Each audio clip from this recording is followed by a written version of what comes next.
일본 오키나와현 온나손에 위치한 만자 해변. 이 해변 북쪽으로 약 800m 지점에는 스네이크 홀이라는 해저 동굴이 존재한다. 정확한 위치는 만자 해변에서 보트로 10분 거리에 있는 것으로 파악된다. 이곳은 뱀처럼 구불구불한 형태의 해저 동굴로 구조가 복잡하고 좁은 통로가 특징이다. 동굴의 깊이는 30m에 달했고 오키나와 해역의 동굴 중 위험도가 높은 편에 속했다. 이 때문에 숙련된 다이버들 사이에서 도전적인 사이트로 알려져 있었다. 당시 비슷한 해역에는 만자 드림홀이라는 또 다른 동굴이 인근에 존재했는데 스네이크 홀의 위험도가 높아지면서 드림홀에도 다이버들의 관심이 집중되었다. 드림홀은 세로로 내려가는 수직형 구조로 상대적으로 안전한 일방통행이 가능했다. 하지만 스네이크 홀은 반드시 들어온 길로 되돌아와야 하는 구조였고 이로 인해 바닥의 실트가 쉽게 부유하여 시야를 차단했다. 이러한 특성 때문에 아마추어 다이버들에게는 매우 위험한 장소였다. 오늘의 이야기는 이곳 스네이크 홀에서 이루어진다.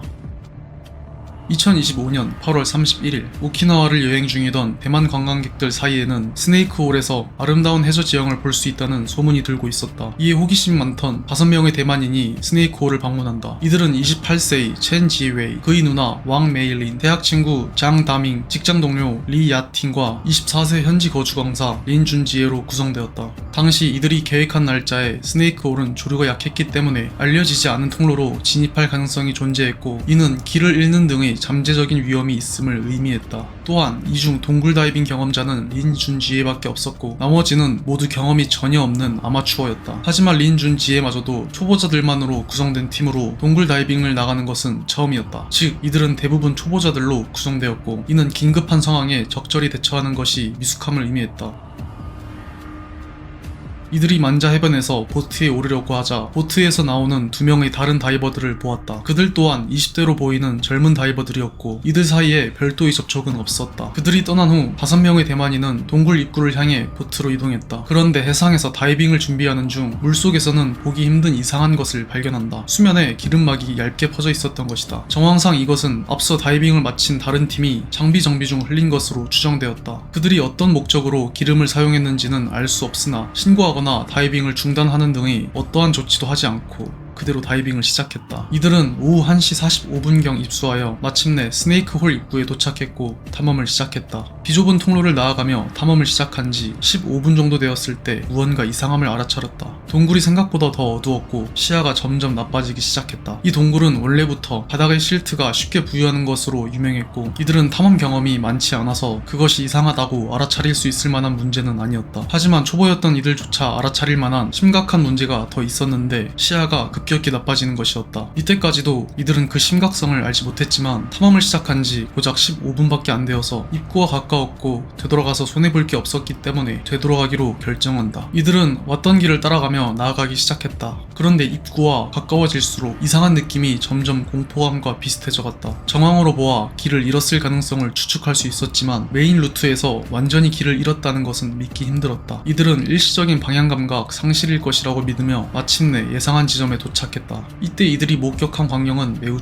충격적이었는데 동굴을 탈출할 수 있는 유일한 출구가 완전히 보이지 않게 되어 있었던 것이다. 시야 차단의 원인은 바닥의 실트가 대량으로 부유한 것이었는데 이들은 그때까지 자신들의 움직임이 실트를 부유시켰다는 사실을 몰랐었다. 앞서 린준 지에가 선두로 통과하고 나머지가 연달아 통과할 때 핀킥으로 바닥을 건드려 그것을 인지하지 못했던 것으로 추측된다. 실트는 점점 짙어져 금세 동굴 전체를 뒤덮었다. 원래라면 동굴 내부에 실트가 가라앉을 만한 시간적 여유가 있어서 단순히 핀킥만으로는 이렇게까지 크게 부유할 수 없었다. 하지만 스네이크홀 특성상 통로가 좁고 굴곡져서 조금만 건드려도 실트가 쉽게 부유하는 구조였고 실트에 포함된 미세한 입자들이 물속에서 오랫동안 떠다니는 특성이 있었던 것이다. 5명의 대만인은 시야가 확보될 때까지 기다리지 않고서는 이곳을 탈출할 수 없었다. 하지만 실트가 가라앉는 데는 상당한 시간이 필요했고 심지어 좁은 통로에서는 심리적 압박감으로 인해 공기 소모량도 빨라졌다. 그러나 사실상 이들이 직접 길을 찾아 탈출하는 것은 불가능했고 구조를 기다리는 것만이 유일한 선택지였다. 하지만 당시에는 수중에서 외부와 연락할 수단이 없었고 언제 구조될지 알 수 없었다. 견딜 수 없이 답답해진 동굴 내부와 줄어드는 공기로 점점 고통스러워진 다이버들은 구조되지 못할 수도 있다는 생각을 하게 된다. 때문에 이들의 공포는 점점 커져갔고 정상적인 사고를 하기 힘들었다. 이때 갑자기 첸 지웨이가 실트 구름을 향해 헤엄쳐 들어가 출구를 찾기 시작했다. 동료들에게 말할 시간도 주지 않은 채 뛰어든 터라 린준 지에는 뒤에서 돌아오라고 수신호를 할 뿐이었다. 첸 지웨이는 공기 부족으로 의식이 흐려지기 직전이었고 완전히 차단된 시야 속에서 필사적으로 출구를 찾아 헤맸다. 같은 시각 스네이크홀 상공에서 보트 선장이 예정 시간이 지나도 다이버들이 올라오지 않자 나고 해상보안부에 신고했다. 해상보안청이 도착했을 때 첸지 웨이는 이미 동굴 깊숙한 곳에서 방향 감각을 완전히 잃은 상태였다. 첸지 웨이는 기적적으로 30m 깊이의 복잡한 동굴에서도 길을 헤매며 의식을 유지했지만 결국 출구를 찾지 못한 것이었다.